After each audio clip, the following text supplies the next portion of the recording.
They work in Ivory Coast.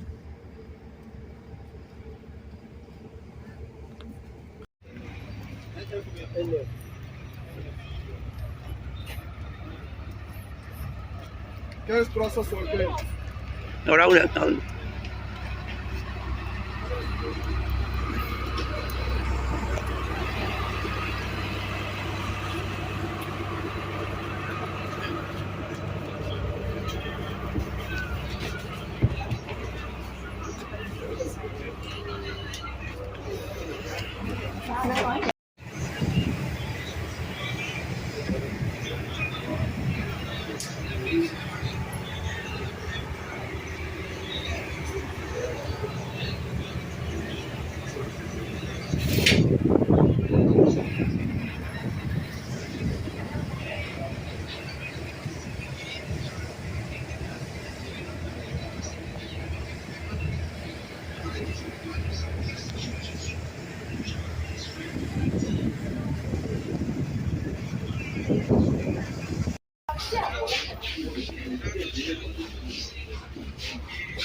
physiological movement, but you can see the difference between the way the chimp walks and Lucy.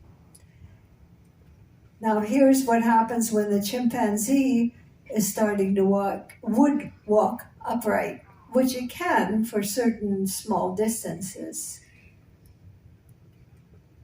Changes have to take place. The pelvis changes,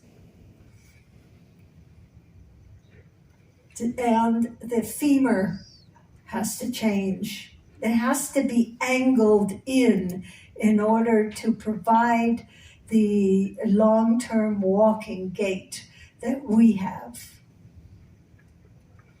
Roots, but never really celebrated it. There wasn't enough information out there on Cape Verdeans. The Cape Verdean experience on the West Coast is less known. Yes, we've been invisible. Yes, we're a small demographic. But throughout the centuries, we've always been connected through our network of kinship.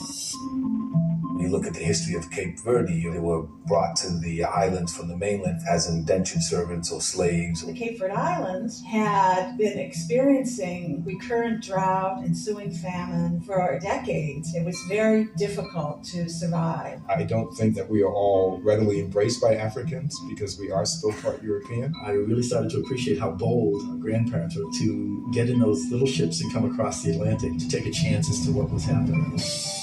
You have a slight accent. Where are you from? And I get that a lot. So I told her, I'm from these tiny little islands off the west coast of Africa. I'm a Cape Verdean in California, but I really became a Cape Verdean in California. This is what my parents taught me, and this is what it means to be Cape Verdean. Music has been kind of a unifying force, has kept us together. We have a very big tradition.